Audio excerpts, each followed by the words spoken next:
Hello there everyone. Today we're going to tie a salmon fly. We're going to tie this. This is the rubber rocket. Basically it's composed quite a lot like the Tilder and Astrid fly.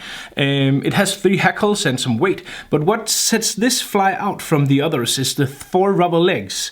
And I must say this is kind of more almost like intruderish in the way that it's done. And the reason why I wanted to do this as a video is because I was fishing with Bo the other day, and we'd fished some water, and on the third move across the same stretch of water, he landed a very nice salmon, but it was the first time that he had this fly over the fish.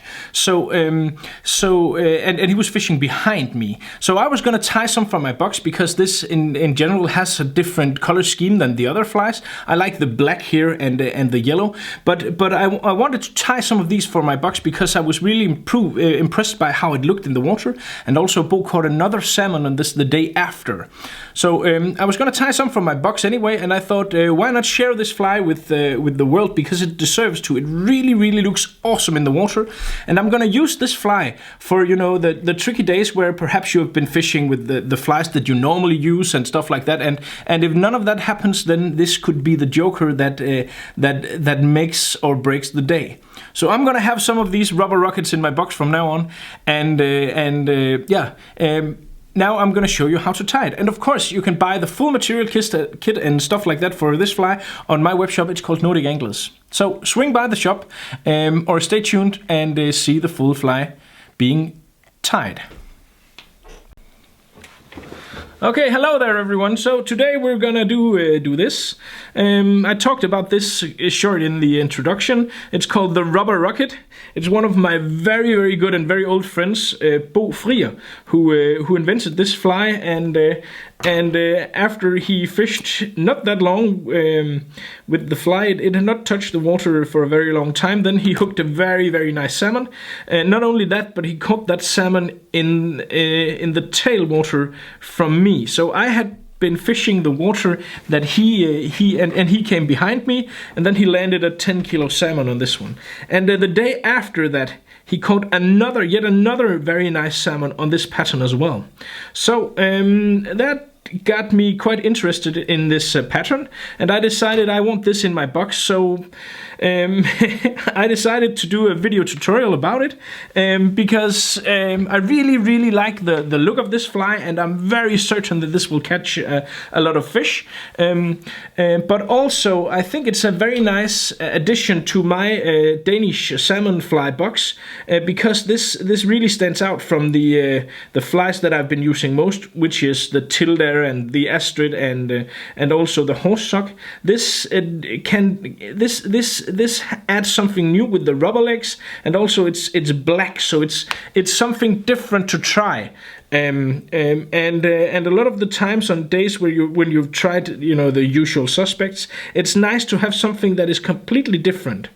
And the thing is, this day we have been fishing the same bead of water, and this was on our third walk down this stretch of water that Bo hooked into this salmon. So I don't know if the salmon had been there all along or if it had just arrived or something, but it says something about it's important to change tactics and to change up your routine every now and then to spice things up, you could almost say, and that can sometimes lead to a day that didn't have any results to a day that's really good. So the first thing I did was tie down a yellow hackle. This is a hen hackle. No, not a hen. It's a rooster hackle, and the reason for that is we want a translucent fly that's not too big and too bulky, and then the rooster is the best for that. Then we need some rubber legs, and these are going to be barred orange.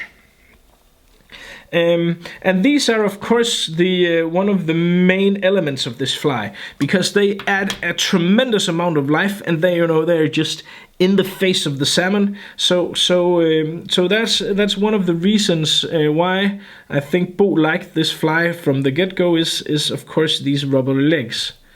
So I'm gonna tie one in here that's facing towards me. And the way I do this is basically I take the rubber legs and then I put them onto the thread like this. And then I hold them between my 2 fingers. This way I can guide it completely where I want it to be placed before I clamp down with the tying thread.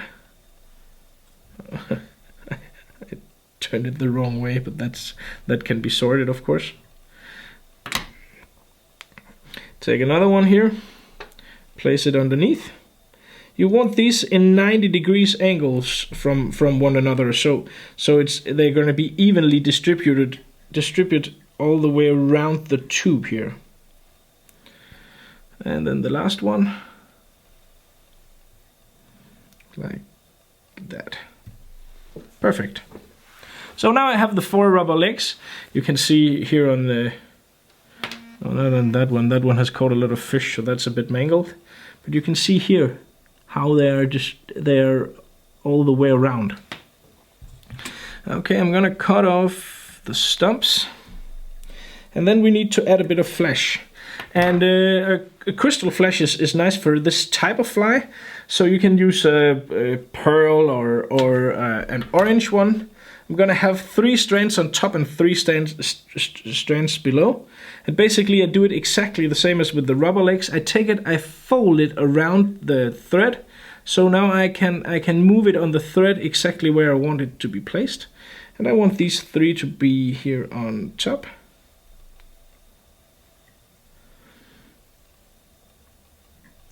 And I'm gonna cut off the longer ones here, and I'm gonna use those for the bottom as well.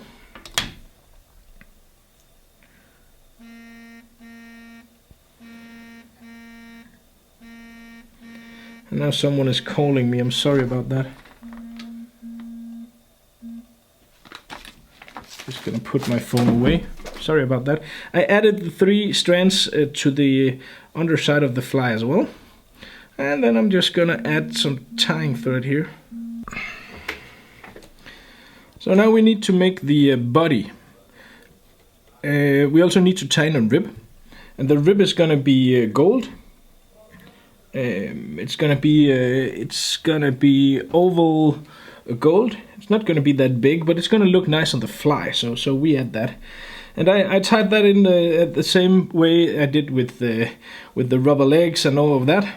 Simply just double it, put it onto the thread, and then pull it exactly where you want. And for this, we do not want a body that's too dense or too big, because the tube here is fairly thick on its own. It's 2.2 millimeters. So basically, I just take some a black thread would probably have been preferable for this. I simply just take some. This is a nice dubbing. It's the Flashaboo dubbing. And it has a nice sheen to it, which is not too dominant and not too flashy, but still it reflects a bit of light. So basically, gonna make a body here that's black and covers all my thread and stuff like that. And then apply a bit more dubbing. Also I use the dubbing, as you can see here, to force the rubber legs back.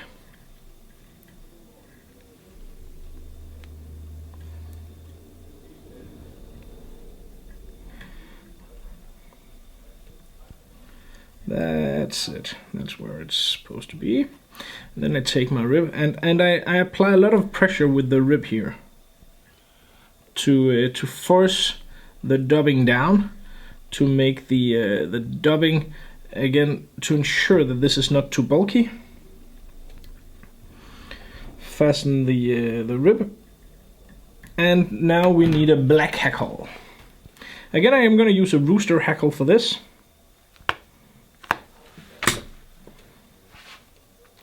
Because the rooster is less dense and looks really translucent and perfect for a pattern of this type.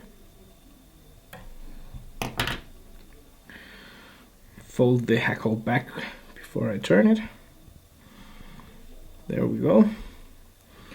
And you know how big your fly is going to be. This fly is about 3 or 4 centimeters long, so I don't want this too dense, but still I want it nice and nice and all the way around. Like, I think this is gonna be how it is. Then I make a whip finish on my rubber rocket. And now we need to add the weight to the fly. And on a lot of the other flies I use a bead, a flexi bead from Pro Sportfisher. But Bo like to have this in as black as possible. So instead I'm going to use a Pro drop weight in the size small. And then I'm going to force that, very forcefully put it onto the hackle. Fasten the thread once again in front of this this drop weight. This is X small, and this will also ensure that the last hackle, the last black hackle, will have a lot of volume because of the way that this drop weight will force the hackle to stand up. Using a bit longer hackle for the front part here.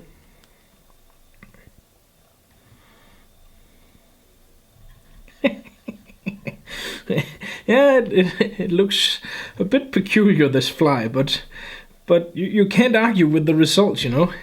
Can't argue with the results, and it looks absolutely deadly in the water. The rubber legs are just bouncing and vibrating and just really doing a good job. I'm gonna do a whip finish.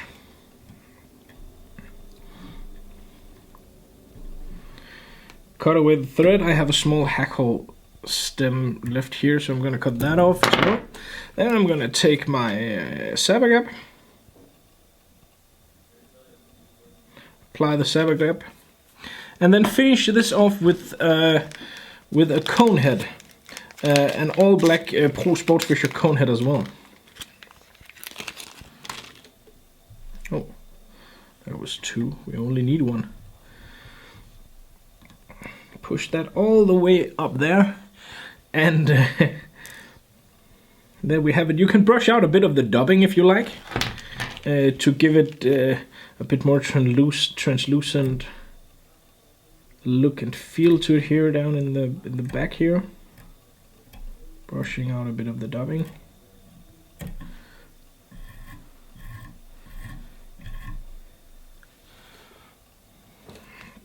There we go. Then we remove the fly from the vise, cut off the tube, melt it down. Just need to find my lighter here.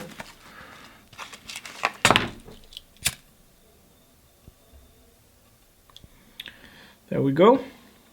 And then, as I don't know if you can see that, but some of my rubber legs are a tad too long. And so are the flesh strands. So I'm going to cut the flesh strands individually into the right length. Also cut the rubber legs so they're not that long. They don't need to be uniform in length, the rubber legs, but we do not, compared to what size of fly, of course, you're using or you're going for. You can adjust the length of the rubber legs accordingly, but basically you can see it from behind. It's not, as you can see, I did not take as much care and time as I should have, but you know, this is going straight to the box, so this will work regardless of the angle of these are not completely 90 degrees. So it's a nice addition to the Estrid and to the Tilde fly, which is definitely some of my favorite flies. But this will be a nice addition because it's quite different from the other two. So as I said, on days where you haven't had any luck, try to put one of these rubber rockets on, and if nothing else, then just for the hell of it. And I'm fairly certain that a lot of times you will actually see something happen, because this is very different from anything else that the trout and the salmon would have seen on any given day, and sometimes that is exactly the medicine that these fish needs. As always, you can find the full material kit for this fly in my shop. It's called NordicAnglers.com. And also, if you haven't subscribed to the channel already, please do so. That would mean a lot to me. You'll get an email every now and then telling you about new videos and stuff like that. And basically, that's it. Thank you so much for watching, and good luck out on the water.